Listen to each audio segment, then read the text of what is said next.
বিশেষ করে আইএসএফের পক্ষ থেকে যারা দাঁড়িয়েছেন তাদেরকে উদ্দেশ্য করে বলবো, আমি আশা রাখি এবং মহান স্রষ্টার কাছে দোয়া রাখি আপনারা খুব ভালো রেজাল্ট করবেন, শেষ পর্যন্ত টিকে থাকবেন।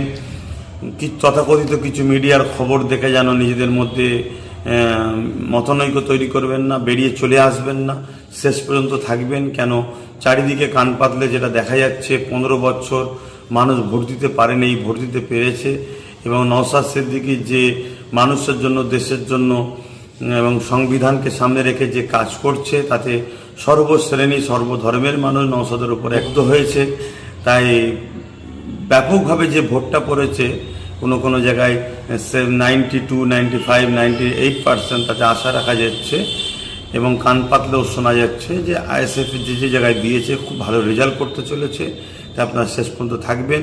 এই রাজনীতি এটা একটা উৎসব। যেভাবে ভোট প্রক্রিয়া হলো, নির্বাচন কমিশনার করা হাতে যেভাবে ভোটকে নিয়েছে, কোনো রকম অশান্তি সেভাবে শোনা যায় না তুলনামূলক। কিন্তু কয়েকদিন ধরে যেখানে স্ট্রং রুম আছে সেখানে যেভাবে ক্যামেরা অনেক সময় বন্ধ থাকছে, থাকছে, এটা একটা প্রশ্নচিহ্ন যেমন রয়ে যাচ্ছে। পাশাপাশি আগামীকাল রেজাল্ট যেদিকেই যাক, আমরা মনে করি আমরা সবাই বাঙালি, আমরা পশ্চিমবাংলার মানুষ। দেশ মানুষকে অধিকার দিয়েছে, তুমি তোমার পছন্দের ক্যান্ডিডেট এবং পছন্দের দলকে তুমি পছন্দ করবে, সাপোর্ট করে ভোট দেবে। এটা ভারতবর্ষের একটা সৌন্দর্য। এই সৌন্দর্যতে যে যাকে পছন্দ হয়েছে ভোট দিয়েছে, এটাকে নিয়ে যেন কোনো রকম হিংসা না হয়। এবং আশা রাখবো, দুটো কথা আপনাদেরকে বলবো।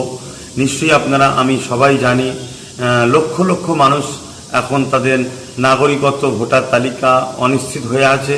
অতএব সেই জায়গায় জয়ের পরে আইএসএফের যারা করছেন, বিশেষ করে তাদের উদ্দেশ্য করে বলছি, সেরকম আনন্দ ফুর্তির মধ্যে আপনারা জড়াবেন না। বিজয় মিছিলের নামে ডিজে বাজানো এবং এমন কোনো কাজ করবেন না যাতে আমাদের ভুলে গেলে চলবে না যে আমাদের লক্ষ লক্ষ ভাই বোন, তাদের নাম এখনও কিন্তু অনিশ্চিত হয়ে আছে, ভোটার তালিকা থেকে বাদ পড়ে আছে। যতক্ষণ না তাদের ভোটার তালিকাতে আমরা আন্দোলন করে, লড়াই করে, আইনি সহযোগিতা নিয়ে তাদেরকে ভোটার তালিকায় নাম নিয়ে আসতে পারছি, ততক্ষণ আমাদের এই কাজ কিন্তু এখনও মাথার উপরে রয়েছে জিম্মা হিসাবে। বাকি আরও তো কাজ রয়েছে, এটা একটা বড় জিম্মা কিন্তু আমাদের মাথায় উপরে আছে, এটা দায়িত্ব আমাদের। পাশাপাশি এটাও বলবো, জয় আপনাদেরকে দিক, মহান স্রষ্টায় দোয়া করি। কিন্তু জিতার পরে আপনারা যেন খবরদার, বিগত দিন জানি আপনাদের উপরে 21 পঞ্চায়েত এবং লোকসভায় 21 থেকে শুরু করে 23-এ 24-এ যেভাবে জুলুম অত্যাচার হয়েছে, সেটা খুব ভালোভাবেই জানি। কিন্তু আমরা তো সমাজ পরিবর্তন করতে এসেছি বা এসেছেন, তাই প্রতিশোধ নয়, মানুষকে ভালোবাসা দিন। যারা বিরোধী তাদেরকেও ডেকে নিয়ে, তাদেরকেও পাশে নিয়ে, তাদেরকেও সহযোগিতা করুন। এটাই হবে দেশের প্রকৃত নাগরিক। আপনাদের দিকে মানুষ তাহলে আরও এগিয়ে আসবে। এই কথাগুলো মাথায় রাখবেন। প্রথম নম্বর কথা, জিতার পরে আনন্দের নামে এমন কিছু করবেন না, যেমন ডিজেটা আমার দেশের আইনেও নিষেধ আছে। এবং এমন কিছু আনন্দ হুল্লোড় করবেন না। আমাদেরকে মাথায় রাখতে হবে, ওই লক্ষ লক্ষ মানুষের যে নাম এখন ভোটার তালিকাতে অনিশ্চিত হয়ে আছে, তারা যেন মনে কষ্ট না পায়, সেটাকেও মাথায় রাখতে হবে। এবং কোনো রকম প্রতিশোধ বা প্রতিহিংসা, কোনো রকম ফিতনাতে জড়াবেন না।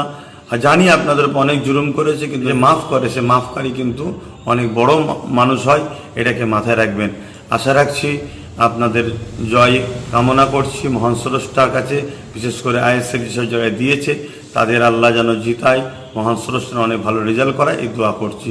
সকলে নিজের কাজ দায়িত্ব নিয়ে পালন করবেন, কোনোভাবে বিচলিত হবেন না, কোনো রকম গুজবে কান দেবেন না, কোনো রকম প্ররোচনায় পা দেবেন না।